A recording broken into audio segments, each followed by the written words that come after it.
نحمده ونصلي ونسلم على رسوله الكريم اما بعد فاعوذ بالله من الشيطان الرجيم بسم الله الرحمن الرحيم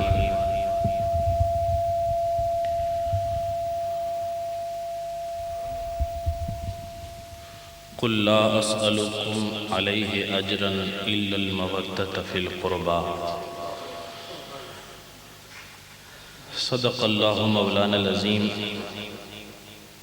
وبلغنا رسوله النبي الأمين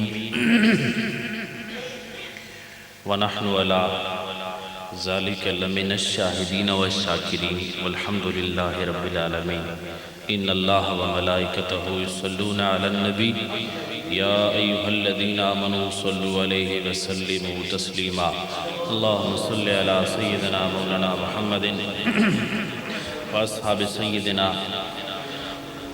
ومولانا محمد مبارک وسلم۔ معزز اور محترم حاضرین کرام،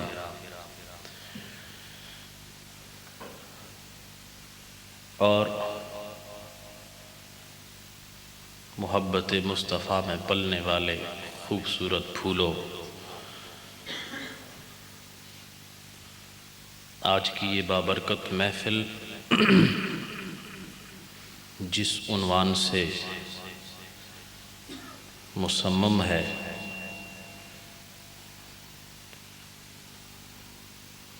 عنوان بھی عظیم ہے، جس کی بات ہو رہی ہے وہ بھی عظیم ہے۔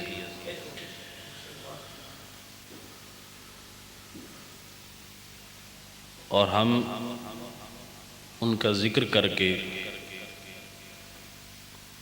ان کے غلاموں میں، ان کے غلاموں کی فہرستوں میں اپنا بھی نام شامل کر رہے ہیں۔ مقصود یہ نہیں کہ ان کا تعارف کرایا جائے، ان کی شان، ان کی عظمت، ان کی رفعت کو بیان کیا جائے۔ مقصود یہ ہے کہ ان کا ذکر کر کے، ان کی یاد منا کر، ان کا تذکرہ کر کے اپنے سوئے ہوئے مقدروں کو جگا لیا جائے۔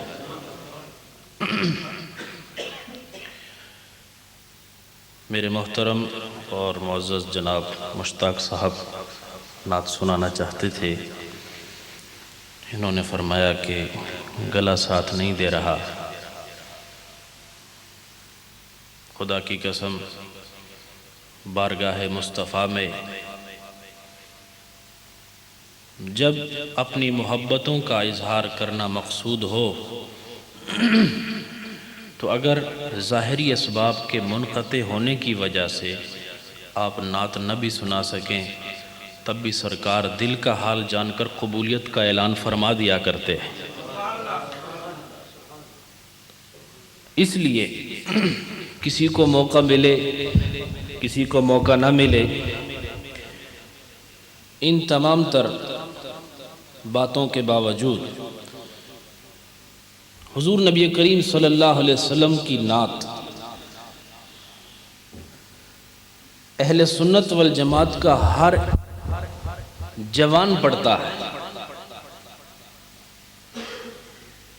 کوئی اپنا یہ ذوق لکھ کے پورا کرتا ہے، کوئی اپنا ذوق بول کے پورا کرتا ہے، کوئی اپنا ذوق سفر کر کے پورا کرتا ہے، اور کوئی خیالوں میں تصویر یار سجا کر اس کیفیت کو پورا کر لیتا ہے۔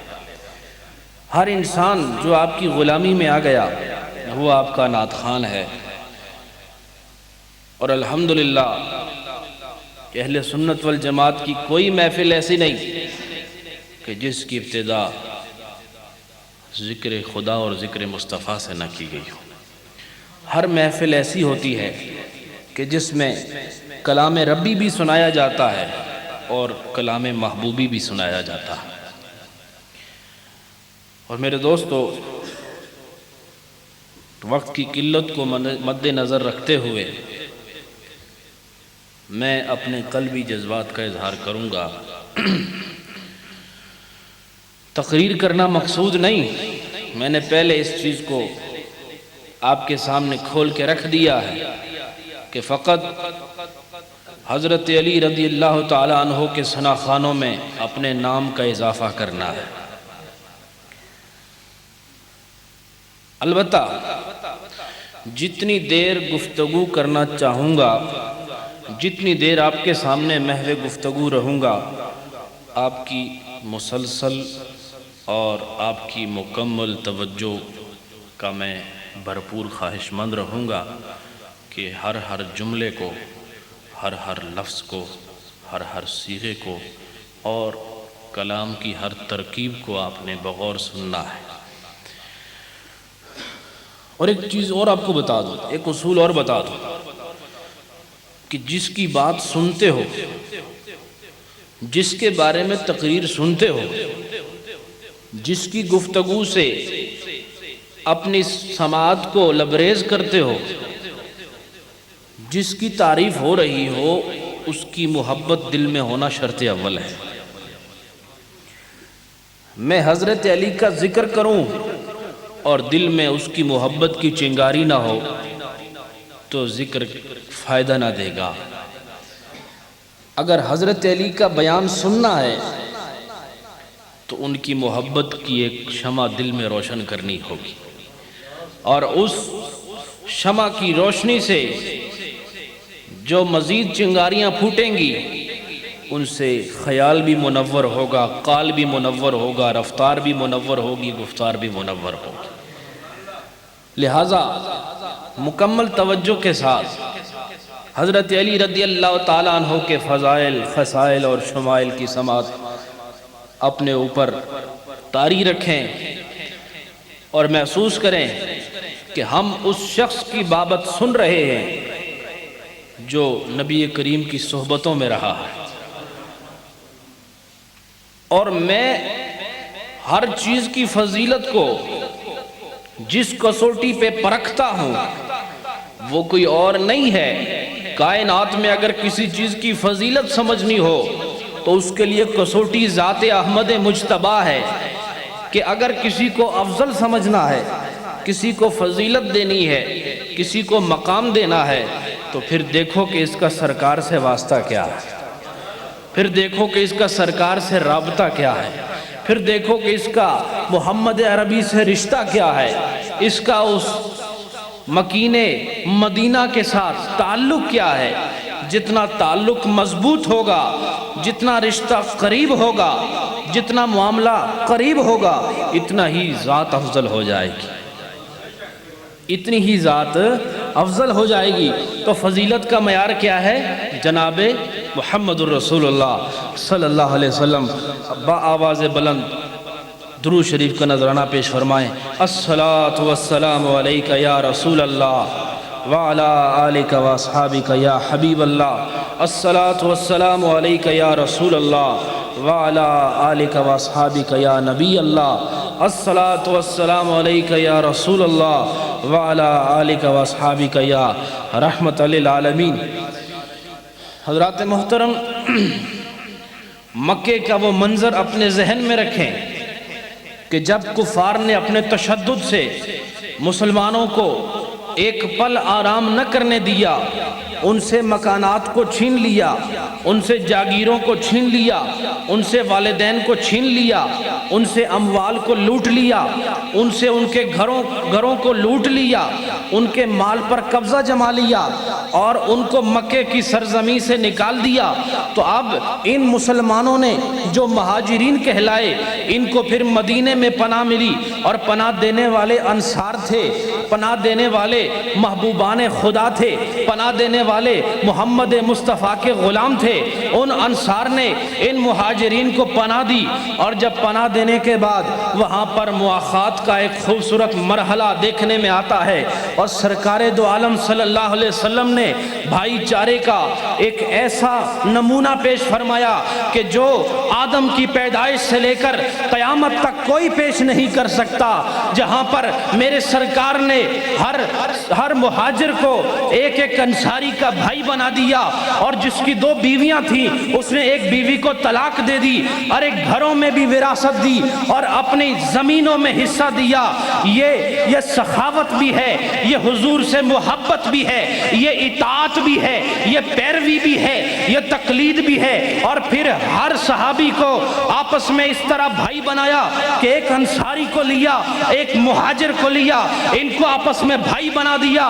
ایک صحابی ہے، دوسرا بھی صحابی ہے، ایک انصاری ہے اور دوسرا مہاجر ہے، ان سب کو آپس میں ملا دیا، انہیں یک جان اور یک قالب کر دیا اور ثابت کر دیا کہ ہم نے ہر مہاجر کو ہر انصاری کا بھائی بنا دیا۔ اور ان سب کو جب بھائی بنا دیا گیا، آخر میں حضرت علی حاضر بارگاہ نبوت ہوتے ہیں اور کہتے ہیں یا رسول اللہ یہ سب ایک دوسرے کے بھائی بن گئے ہیں، میں تنہا رہ گیا ہوں۔ حضور نبی کریم فرماتے ہیں ارے کون کہتا ہے کہ تو تنہا رہ گیا ہے؟ ارے تو دنیا میں بھی میرا بھائی ہے اور قیامت میں بھی میرا بھائی۔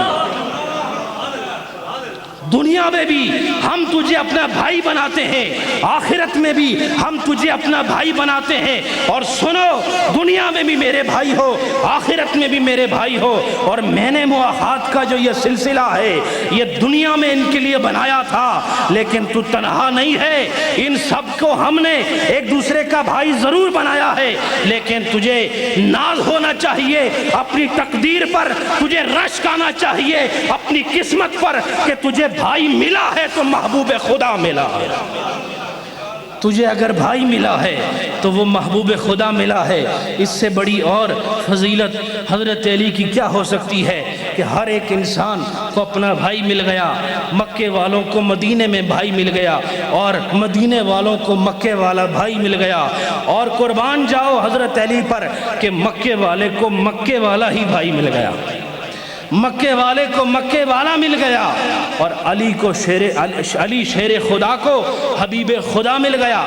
اور یہ ایسا بھائی چارہ ہے میرے دوستو کہ دیکھو حضرت علی رضی اللہ تعالیٰ عنہ حضور کے ویسے بھی بھائی ہیں کہ نہیں؟ حضور حضرت عبداللہ کی اولاد ہے اور حضرت علی ابو طالب کی اولاد ہے، تو یہ آپس میں چچا زاد بھائی ہوئے۔ بھائی اللہ نے بھائی بنا دیا، خون کا سلسلہ ایک ہے، اور وہاں پر خون کا سلسلہ نہیں تھا۔ مواخات کے وقت جب ایک مہاجر اور ایک انصاری کو ملایا گیا تو وہاں خون کا رشتہ نہیں تھا، وہاں خون کا رشتہ نہیں تھا کہ ایک مہاجر اور ایک انصار آپس میں بھائی بنائے جا رہے ہیں تو ان میں خون کا رشتہ نہیں تھا۔ اور یہاں پر دیکھیں حضرت علی حضور کے ساتھ جو آپ کا تعلق اور رشتہ ہے وہ خونی رشتہ ہے، تو اللہ تعالیٰ نے آپ کو وہ بھائی چارہ عطا فرمایا کہ دیکھو ہم نے مدینے میں جو بھائی چارہ ان انصار اور مہاجرین کو عطا کیا وہ خون کی بنیاد پر نہیں تھا۔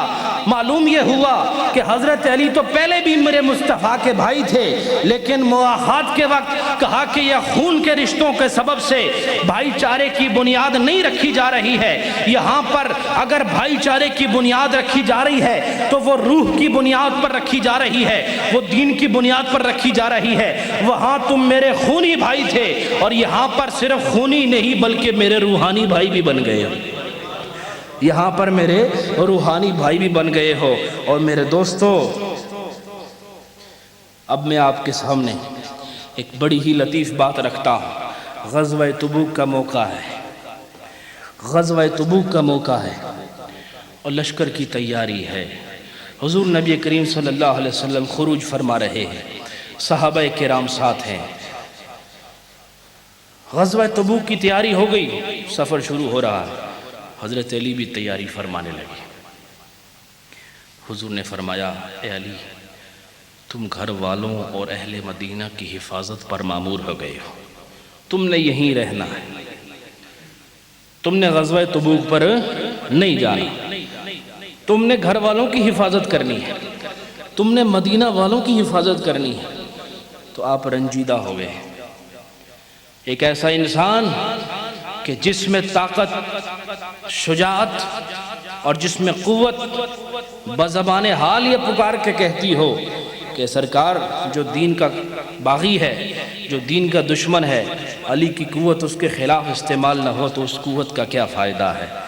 آپ رنج و ملال میں گرفتار ہو گئے، پریشان ہو گئے، تو حضور نبی کریم صلی اللہ علیہ وسلم نے ارشاد فرمایا، کیا تم اس بات سے راضی نہیں ہو؟ کیا تم اس بات سے خوش نہیں ہو کہ تم میرے لیے ایسے ہو جیسا کہ موسیٰ کے لیے ہارون تھے، کہ جب موسیٰ کوہ طور جا رہے تھے تو پھر اس وقت حضرت موسیٰ علیہ السلام نے گھر والوں کی اور امت والوں کی دیکھ بھال کرنے کے لیے حضرت ہارون علیہ السلام کو چھوڑ دیا تھا۔ میرے لیے تم ایسے ہی ہو جیسے کہ موسیٰ کے لیے ہارون تھے۔ میں جنگ تبوک پہ جا رہا ہوں، میں غزوہ تبوک پہ جا رہا ہوں، لیکن سنو، میں حضرت ہارون کی طرح تمہیں بھی گھر والوں کی حفاظت کے لیے چھوڑ کے جا رہا ہوں۔ تو اب دیکھیں کہ حضرت علی رنجیدہ ہیں، حضرت علی خفا ہیں، حضرت علی رنج و علم کا شکار ہیں، اور حضور آپ کو راضی فرما رہے ہیں کہ دیکھو یہ اچھا ہے، یہ تمہارے لیے بہتر ہے، یہ ہارون کی مثال ہے۔ تو میرے دوستو، اب قانون اور کلیہ یہ ہے، قاعدہ اور طریقہ یہ ہے کہ کائنات کا ذرہ ذرہ خدا کو راضی کرنے کی کوشش کرتا ہے۔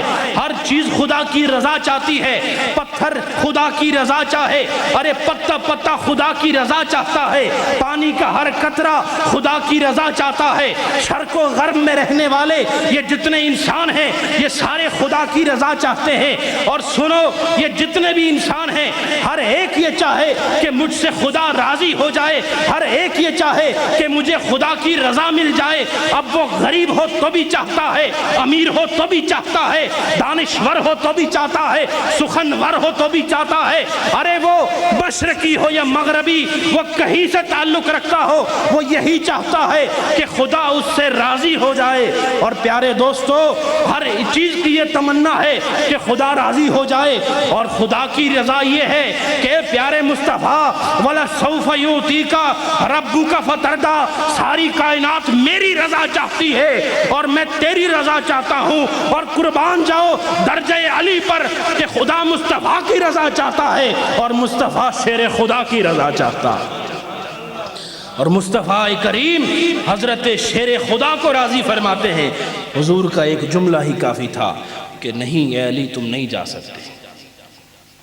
ان کو تسلی دینے کی ضرورت نہیں تھی، کیوں؟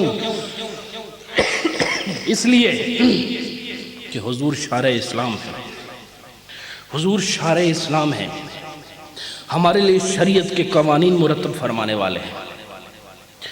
قانون، شریعت اور طریقت کے اصول مرتب فرمانے والے جناب احمد مجتبیٰ کی ذات ہے۔ تو اب جو شارع اسلام ہوتا ہے اس کا ہر حکم ماننا، ہر حکم تسلیم کرنا امت والوں پہ فرض ہے۔ فقط اتنا کہہ دینا کہ تم نے گھر والوں کے ساتھ رہنا ہے، یہ کافی تھا۔ لیکن آپ دیکھیں کہ حضور نبی کریم صلی اللہ علیہ وسلم کی نظر میں مقام علی کتنا بلند ہے کہ آپ ان کو راضی فرمانے کے لیے مختلف مثالیں پیش فرماتے ہیں، ان کو راضی کرنے کے لیے کہ رنجیدہ خاطر نہ ہونا، فکر و پریشانی میں مبتلا نہ ہونا، کوئی ایسی بات نہیں، تمہیں میں راضی کر رہا ہوں، تمہیں ہارون علیہ السلام کا مرتبہ مل رہا ہے، لہٰذا تم پریشان نہ ہونا۔ تو ساری کائنات رضائے خدا چاہتی ہے، اور خدا اپنے حبیب کی رضا چاہتا ہے، اور حبیب شیر خدا کی رضا کو طلب کر رہا ہے۔ اس کے بعد میرے دوستو، میں آپ کے سامنے ایک اور لطیف بات رکھنا چاہوں گا، وہ یہ کہ حضور نبی کریم صلی اللہ علیہ وسلم نے حضرت علی کو بچپن میں اپنی پرورش میں لے لیا تھا۔ اب اس کے تحت جو نکتے نکلتے ہیں میں وہ بیان کرنا ضروری سمجھوں گا۔ حضرت ابو طالب کثیر العیال تھے، اولاد کافی تھی، مالی حالات بہتر نہیں تھے۔ حضرت عباس رضی اللہ تعالیٰ عنہ نے اور حضور نبی کریم صلی اللہ علیہ وسلم نے یہ فیصلہ فرمایا کہ کہ ہم ان کے ایک ایک صاحبزادے کو اپنی پرورش میں لے لیتے ہیں تاکہ حضرت ابو طالب پر جو بوجھ ہے اس میں کچھ کمی آ جائے. حضرت ابو طالب پر جو بوجھ ہے اس میں کچھ کمی آ جائے.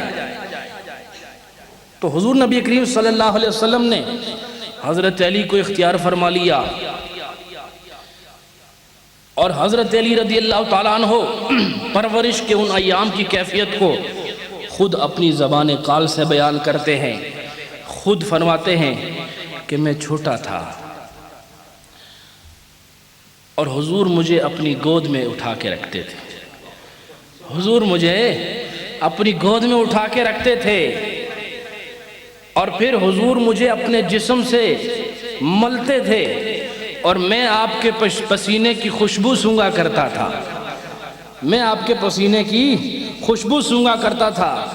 تو اب غور طلب بات یہ ہے کہ حضرت علی فرماتے ہیں کہ میں حضور کی گود میں رہا ہوں, حضور نے مجھے اپنی گود میں رکھا ہے.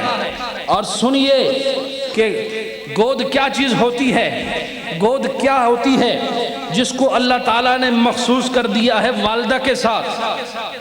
اگر گود کا ذکر آئے تو والدہ کا تصور ذہن میں فوراً اٹھتا ہے, فوراً بیدار ہوتا ہے.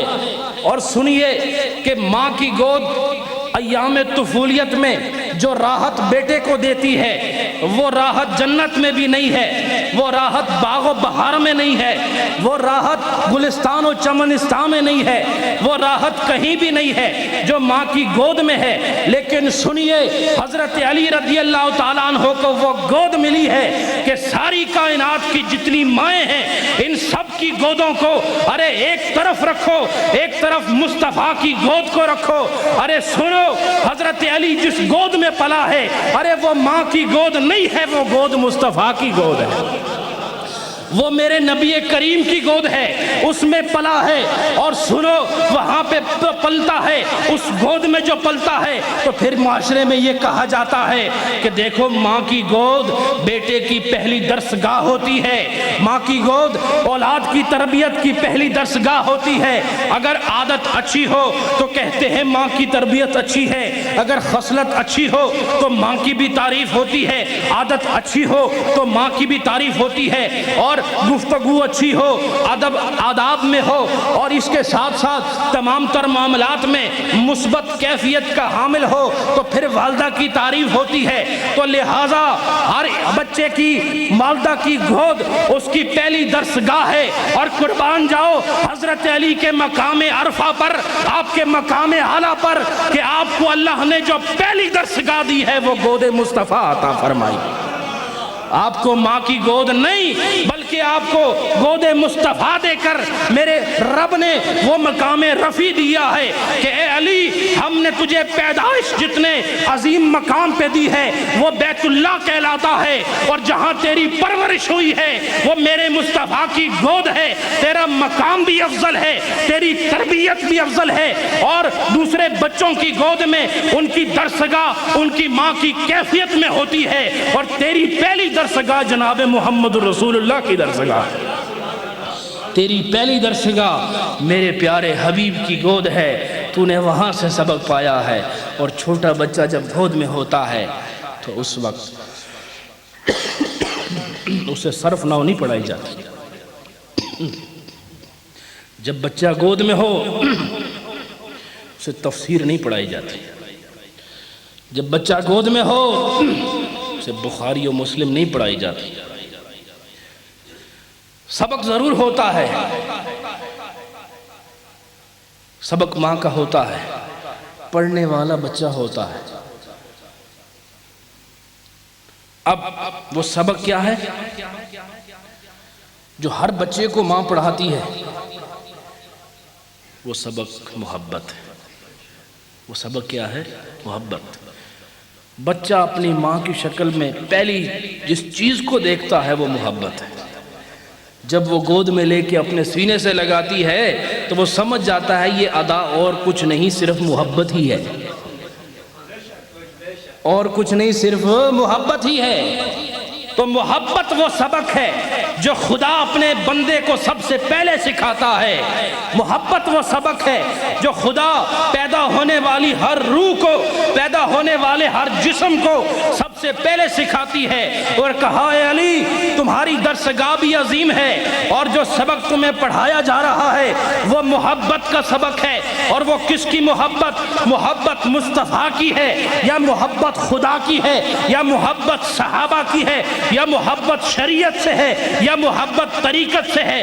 تجھے طریقت میں وہ مقام دیا ہے، ارے نظر نے نظر کو، اور دل نے دل کو، اور روح نے روح کو وہ سبق دیا ہے کہ کائنات میں کوئی ایسا ولی نہیں جو درے علی سے گزر کر ولی بن سکے۔ یہ وہ سبق ہے جو گود مصطفیٰ میں حضرت علی کو ملا تھا۔ کہا سنو اے علی میری گود میں رہنے کا ارے اجر یہ ہے کہ تیری بارگاہ سے بغیر گزرے ہوئے اگر کوئی خدا تک جانا چاہے، منصب ولایت پہ فائز ہونا چاہے تو نہیں ہو سکتا، نہیں ہو سکتا ہے، نہیں ہو سکتا۔ اور پھر سنو کہ حضور نبی کریم صلی اللہ علیہ وسلم کی پرورش میں حضرت علی رضی اللہ تعالیٰ عنہ رہے ہیں، تو دیکھو کہ پھول جب مالی کی تربیت میں پلتا ہے، پھول جب مالی کی تربیت میں پلتا ہے تو کلی سے جب پھول بنتا ہے اور مالی پانی بھی دیتا ہے، جانوروں سے محفوظ بھی رکھتا ہے، اس کی حفاظت کرتا ہے، تو وہ پھول کھلتا ہے، کھل کے رنگ بھی دیتا ہے اور خوشبو بھی دیتا ہے۔ پھول کھل کے رنگ بھی دیتا ہے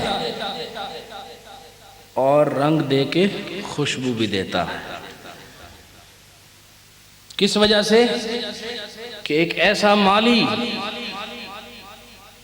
ایسے مالی سے اس کا سروکار رہا ہے جس نے اس کی مکمل حفاظت کی ہے، جس نے اس کی مکمل حالات کو، اس کے آب و ہوا پر جس نے کڑی نظر رکھی ہے، تو جب وہ پھول کھلا تو اس نے رنگت بھی دی اور اس نے خوشبو بھی دی۔ تو اب میرے دوستو حضرت علی رضی اللہ تعالیٰ عنہ نے بھی پرورش پائی ہے، اور آپ بھی ایک پھول ہیں، اور اس پھول کو آباد رکھنے کے لیے، اس پھول کو خوشبو دینے کے لیے، اس پھول کو رنگت دینے کے لیے اللہ نے آپ کو جو مالی عطا فرمایا وہ کوئی اور نہیں ہے، وہ جناب احمد مجتبیٰ کی ذات ہے کہ آپ کو پروان چڑھانے میں میرے مصطفیٰ کا کردار شامل ہے، میرے نبی کریم کی گفتار شامل ہے، میرے نبی کے شب و روز شامل ہے۔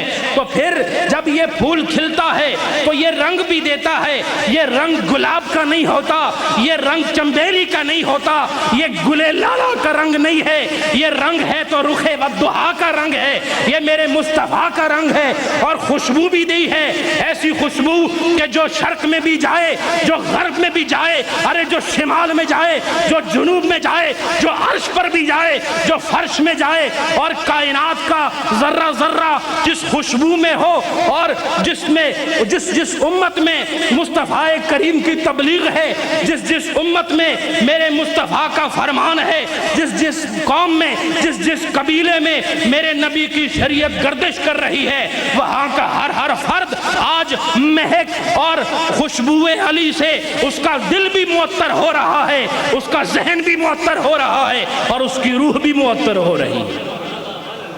تو یہ کوئی کھیل نہیں میرے دوستو۔ جو حضرت علی سے محبت نہ رکھے وہ اپنے آپ کو مومن کامل سمجھے، یہ ممکن نہیں ہے۔ جن خوشبوؤں کو علی نے سمیٹ کر جہان میں پھیلایا ہے وہ خوشبو بھی میرے مصطفیٰ کی خوشبو ہے، کیونکہ آپ نے فرمایا تھا کہ میں حضور کے جسم سے لپٹ کر آپ کے پسینے کی خوشبو سونگھتا تھا۔ تو یہ وہی مہک ہے، اور یہ مہک آج ہر مومن اپنی روح میں محسوس کرتا ہے، یہ مہک آج ہر مسلمان اپنے دل میں محسوس کرتا ہے۔ اور پھر میرے دوستو میں حضرت علی کے فضائل پر کیا کیا کہوں، لیکن اتنا ضرور کہوں گا کہ آپ نے کبھی بچے کو تو دیکھا ہوگا، بچوں کی بڑی قسمیں ہیں، خوبصورت بھی ہو سکتا ہے،